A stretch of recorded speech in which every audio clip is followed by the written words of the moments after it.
Hi.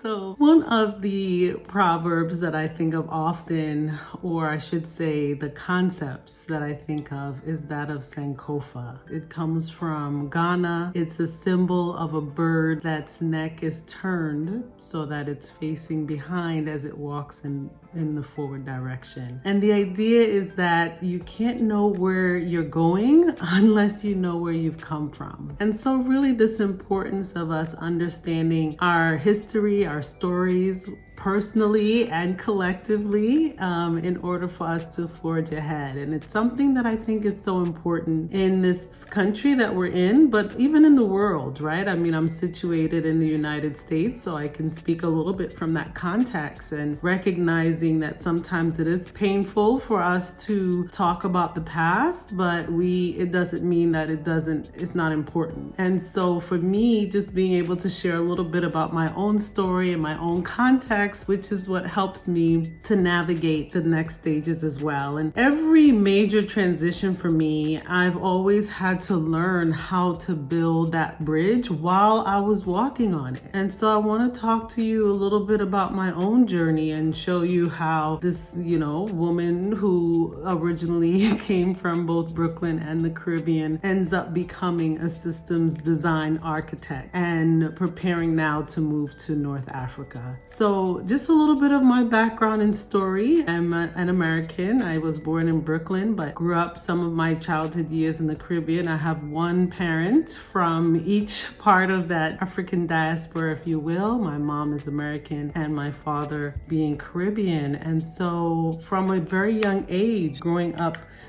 now there's a term for it that we know from teaching in international schools. We call it the third culture kid, right? It means someone who has grown up in a space in a cultural context that might be different from the one within their home. And so as a result, they have a very interesting development in terms of identity. And I would say that probably explains a lot of why I show up the way that I do. I am very keen about the way I navigate different cultures and very comfortable being in multicultural environments. And in fact, I enjoy it. I love connecting with people who have various backgrounds. And, even if that's not your preference, even if you don't enjoy traveling, I would say that for me, travel is one of the ways that I get to know myself. And by that, I mean, when I put myself in an environment that's different from the one that I'm used to, it just sort of forces me to pay attention. It forces me to be present. I have to look and see what's going on. It's not automatic. I can't run on autopilot and I can't, stare at my phone. I actually have to look up and see what's going on. And so for me, that's been a powerful gift. I have been privileged enough to be able to travel to, I would say combination of visiting and lived in over 50 countries. And so I'm part of the 50 by 50 club. I didn't think I was going to get there because, of course, during the pandemic, there was a lot of restrictions on travel, but I was still able to meet that sort of personal goal, if you will. Although it was really never about the number for me. I just sort of remember being with some other friends who are also travelers and one of them saying, "Oh, I want to make sure I get to 50 countries by 50." And I was like, "Oh, well, let me make a list." and I realized when I made the list that I was actually pretty close. And so that was kind of interesting. And I ended up using an app. The app is called BEEN. BEEN, and it's pretty cool because it's like a map of the globe, and it just allows you to track all the countries that you've been to, and it even has a list for places that you would like to visit. It's pretty cool. So if you are one of those folks who enjoy traveling, I just want to share that with you as well. And so just starting out, I think for me, the early recognition of the ways in which we can either live life by default or design comes out of my childhood. Okay, so growing up in the inner city in New York, I was born in the 70s, and New York went through a really rough time in the 80s. I mean, it's always been a challenging city to live in, but I think even more so in that time. And just the environment that I was in, I recognized that as someone who, even as a child, was very sensitive to what was going on around, that I just was overwhelmed. I was overwhelmed by seeing violence. I was overwhelmed by the trauma of my own family and grief. And so early on, I made some decisions about where I wanted to be and how I wanted to live. And a lot of those decisions took me to different environments. So doing well in school was a huge part of that, and also led to me also being committed to going into education, because I recognized firsthand how much a quality of education could impact the trajectory of one's life. And so I recognize, of course, we live in a country where there are many paths to success. So by no means have I been telling people that you have to go the academic route, or you have to go to college or get a higher degree. But that was the path for me, because that's the one that allowed me to change the trajectory of my own path. And so I'm quite open about that. I'm not from a background of wealth by any means. My maternal grandparents moved to New York City from the South, and my mother tells a story that, her father was illiterate. My mother said she had to do most of the reading for her father, signing things for him. And this is when they moved to Harlem. And then my paternal grandmother, who migrated from the Caribbean, arrived in New York, that she actually came to New York without a high school diploma and ended up getting one along her journey. And so just knowing and seeing how much, even within 2 generations, how much my family has been able to accomplish really convinced me of how much we really do have ownership, I should say. I think there are definitely other factors that we have to acknowledge. Oppression is real. We have to recognize it. As a Black woman, particularly one in leadership, I've seen and experienced firsthand the way people treat you, the expectations they have, the assumptions that they make. And unfortunately it does. It holds the country back, right? Because there's so much gift and talent that is being suppressed as a result. And so back to my own story, I was fortunate enough through a program called A Better Chance. I got a scholarship to attend private school, a boarding school in Connecticut called Choate Rosemary Hall. So I'm an alumni of Choate Rosemary Hall, and then went to California. I just decided I didn't want to do winter anymore.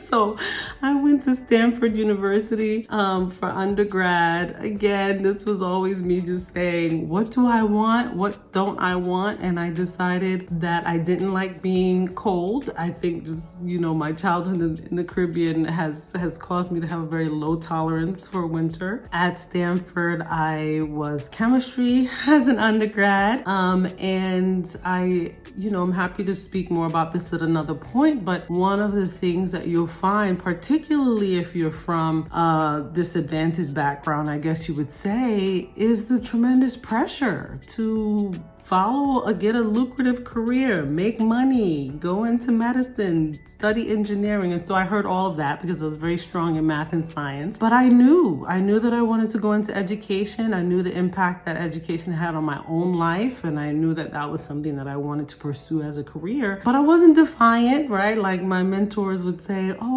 this would be great. And so I tried it. I tell everybody I gave corporate America a fair shot. One summer, I worked as a chemical engineering intern because I started Stanford in chemical engineering. So that was always great. I still have so many great memories of my classmates in studying science and STEM there. And so I had this internship at Polaroid through Inroads. Again, another amazing program that really does support young people in pursuing paths and careers. And I was like, no, this is not for me. Just being in, like a lab type. Well, it wasn't even a lab. It was more of a chemical plant, right? Because that's what you do as a chemical engineer. And so then the next summer, I did a different program, another one that I have to shout out, called Sponsors for Education Opportunity. Again, if you're someone who's looking for organizations to support that are just doing amazing work, that's another one to add to the list. Sponsors for Education Opportunity allowed me to get an internship in investment bank. So I was on Wall Street. I know, not the typical summer jobs that I just want to be a waitress and see what it's like. I know, that just sounds crazy. But I did work at the time it was called CS First Boston. I know it no longer exists.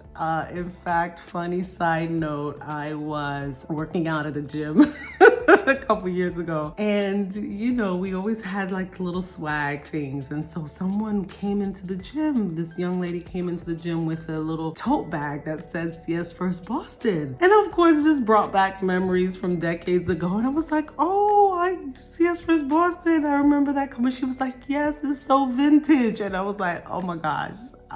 Yeah, I guess I am now vintage. So there's that. But I just remember feeling like this is not the right environment for me. And I knew deep down inside I wanted to be an educator. I knew that's what I wanted. And so I decided to join the Peace Corps. I got my undergrad in chemistry. I went to serve as a Peace Corps volunteer in Tanzania, East Africa.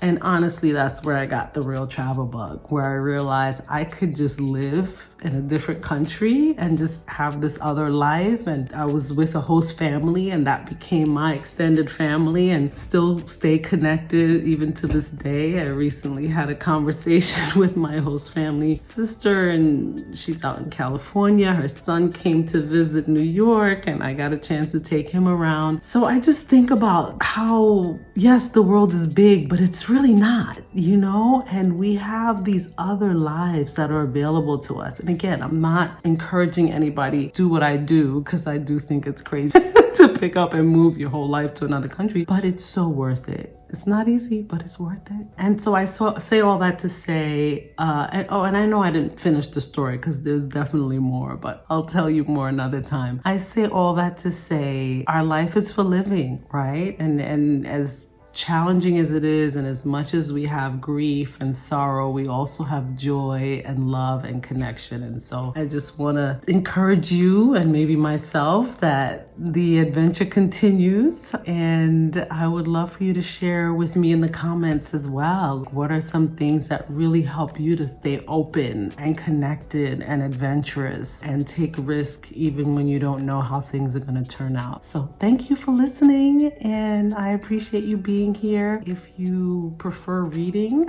you can follow me on Substack, because I share more of my written reflections there. Please subscribe to this channel as well, so you'll know, because I still have more to tell you. I only got to the Peace Corps experience, but there's plenty more after that. And I will see you next time. All right, bye.